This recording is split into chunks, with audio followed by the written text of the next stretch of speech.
Oh boy, a new Stephen King movie!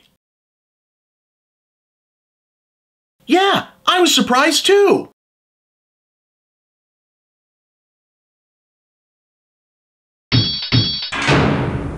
Okay, here's why it's so goddamn hard to make actual good movies out of Stephen King's horror stories. See, Stephen King is good at writing a book, but what he's great at is writing a lot. Stephen King writes a lot. Stephen King books are fucking packed. People, places, details, backstories, concepts, descriptions, regressions, digressions, genealogy, history, topography, sometimes. Stephen King describes a desk the way other authors describe their entire main cast of characters, and even his random supporting characters are more detailed and dimensional than your average protagonist you'll find anywhere else. That's why King's stuff works. Whatever story he decides he's gonna tell, he's gonna pack it with nuance and detail and depth and otherwise extraneous world-building detail until it feels complete and full and omnidimensional, even if the actual boiled down solid content is just, you know, a basic ghost story. But while scary books can be long and drawn out and digress at length in non-scary directions in order to establish a world and let you sink in because the game there tends to be existential dread, scary movies generally have to move pretty quick and lean so they can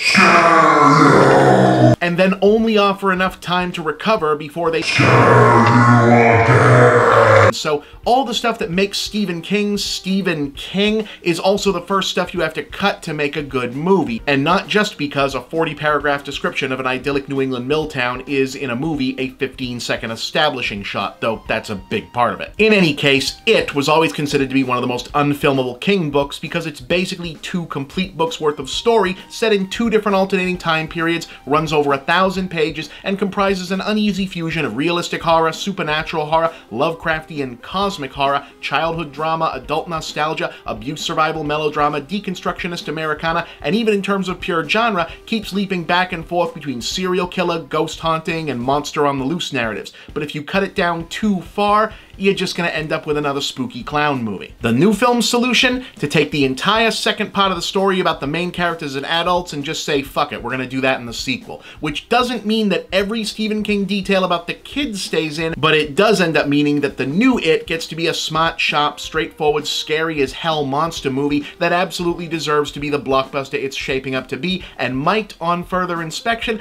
deserve to be called the 3rd or maybe 4th good Stephen King horror movie. Anyway, since the book was one of King's all-time bestsellers and the previous TV miniseries version, which I promise you does not hold up as well as Tim Curry's performance in it does, you probably already know that It is about a group of misfit children allied against the world by their various differences, i.e. fat kid, black kid, Jewish kid, sick kid, glasses kid, the one girl, and the leader, who discover that an evil clown called Pennywise is behind a string of local child murders and ultimately come to believe that It is actually something much worse than a demonic clown and may actually be responsible for a decades-long history of gloom and disaster perpetually hanging over their small Maine town of Derry. And that's pretty much it. Yeah, like I said, Stephen King, so B-movie idea, War and Peace execution. But part of the genuine genius of this version is that it takes the relative simplicity more or less forced on it by virtue of having to be a movie and goes, okay, it's a monster movie about a scary clown that lives in the sewers under a small town and eats kids, let's just make the best version of that we can.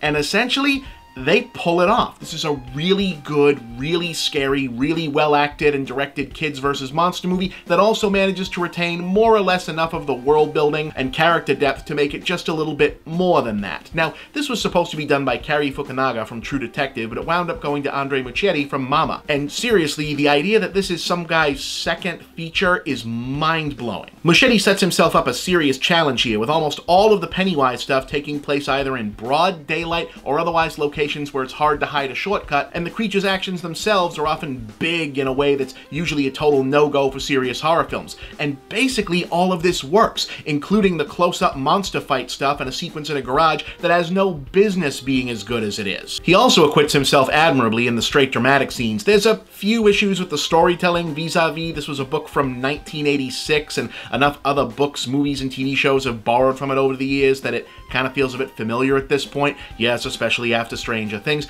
and circa 1980 Stephen King's interesting conception of teenage girl characters arrives interestingly, but overall things come together well enough considering how tricky it can be to do an adult drama starring child actors. The kids, several of whom are newcomers, are uniformly good, especially considering they're asked to grapple with some pretty heavy stuff and most of the time only have the other kids to react off of. And yes, it must be said, Bill Skarsgård's turn as Pennywise is almost certainly an iconic, potentially star-making turn. The decision to cut the story in half linearly means that most of the bigger, weirder, cosmic ideas of what Pennywise actually is and what the hell is even going on in the first place have been kicked down the line to the yet unmade sequel, so Skarsgård as Scary Monster Clown is pretty much having to carry the bulk of the set-piece scares on his own, and he really does make the character his, even though, no, we're not going to be forgetting Tim Curry anytime soon, though it certainly helps that Muschietti is clearly understanding of the fact that this is more of a monster movie than a haunting story, so Pennywise gets to be visceral and physical, and the heroes are allowed to have more crowd-pleasing applause moments than you'd expect in, say, the Conjuring movies or Insidious. Granted, it's kind of the same applause moment done 6 times, 6 different ways, but every one of them fucking lands. 3.5 stars, this is a shockingly good movie.